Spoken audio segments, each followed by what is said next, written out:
আছো তোমরা? আশা করি ভালো আছো। আমিও খুব ভালো আছি। চলো আজকে আবার একটা অনেকদিন পরে ভিডিও নিয়ে চলে এলাম তোমাদের কাছে। ওই দেখো সকাল সকাল চান টান করে রেডি হয়ে গেছি, রেডি হচ্ছি আর কি পুজো দিতে যাবো বলে। দেখলাম এই কানেরটাতে বেশ একটা ভালো লাগছে না আমাকে, সেই জন্য আবার এই কানেরটা খুলে পরে আবার একটা আমি অন্য কানের করলাম। চলো দেখো বেরিয়ে গেছি, রাস্তা দেখে বুঝতেই পারছো রাস্তাতে বেশি একটা ভিড় নেই। এই যে আমি আর এটা আমার বর দুজনে বেরিয়ে পড়লাম পুজোর উদ্দেশ্যে। চলো যাওয়া যাক। ওই যে দূরে একটা পাহাড় দেখতে পাচ্ছি, দূরে ওই পাহাড় দিকে আমরা যাবো পুজো দিতে। চলে এসেছি। চলো দেখো এই দিদিটার কাছে আমরা পুজোর জিনিস নিয়ে নিলাম। আমিও অবশ্য দিদিটাকে আঁকা বলে, তাই আমিও আঁকা বললাম। দেখো আমার বর কেমন আমাকে না নিয়ে উপরে উঠে চলে গেছে। এখানে কত একটা সাপ বানিয়েছে। এই সাপটিকে এরা পাহাড়ে পাথর কেটে কেটে তৈরি করেছে। এই সাপটিকে এরা নারী মাতা বলে মানে এবং পুজোও করে। দেখো সিঁদুর হলুদ কত দিয়েছে। যা গরম পড়েছে তার পারলাম না, এখানে একটু বসে পড়লাম আমি আর আমার বর ওখানে যে দাঁড়িয়ে আছে। এতটা এসেছি,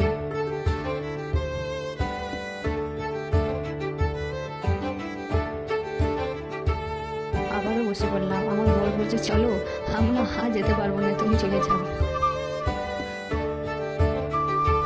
তোমরা কি ভাবছো পৌঁছে গেছি? আরে না না, পৌঁছায়নি। এখানে একটা ভোলেনাথের মন্দির দেখলাম, তাই একটু পুজো করে নিলাম আর এখানে একটু বসেও পড়লাম পুজো দিয়ে পরে। এই যে তোমরা দেখলেই দেখতে পাবে, বুঝতে পারবে দূর দূরান্ত পর্যন্ত পাহাড় আর ঘর। কিছুক্ষণ দুজনেতে রেস্ট করলাম, আবার উঠে পড়লাম পুজোর উদ্দেশ্যে। চলে এলাম মন্দিরে। এসে পর দেখছি এখানে একটা বাবা গণেশের মন্দির রয়েছে, তাই একটু প্রণাম করে নিলাম, একটু ঘন্টিটা বাজিয়ে নিলাম। ঘন্টিটা প্রচুর উঁচুতে লাগানো আছে, আমি তো লাগাতেই পারছিলাম না। আর এখানে দেখছি একটা বাঁদর রয়েছে, দুটো বাঁদর রয়েছে, দুটো বাঁদর তো ঝগড়া লেগে গেছে। এখানে একটা বড় ঘন্টি রয়েছে, ঘন্টিটাও একটু চেষ্টা করলাম। এগুলো হচ্ছে তামিলনাড়ুর মন্দিরের ডিজাইন। তামিলনাড়ুতে প্রতিটা মন্দিরের ডিজাইন এরকমই হয়। তো দেখো আমারও পুজো দেওয়া হয়ে গেল।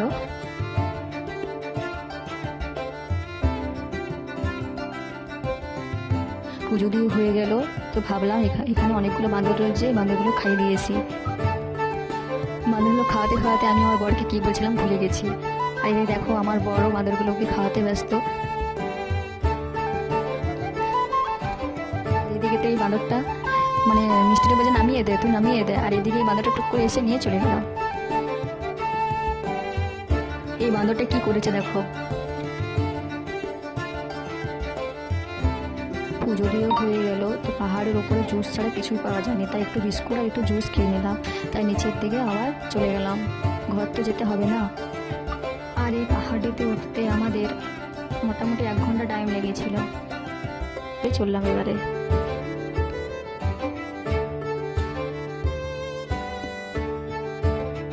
নিচকে চলে এলাম, তো সকাল থেকে কিছু খাইনি, পাহাড়ের উপরে শুধু একটু জুস আর দুটো বিস্কুট খেয়েছিলাম। প্রচণ্ড খিদে পেয়েছে আর এখন বাজে 4টে। চলো হোটেলের দিকে যাওয়া যাক। এই দেখো এটা তামিল রেসিপি। খাওয়া দাওয়া করে বেরিয়ে পড়লাম বাড়ির উদ্দেশ্যে।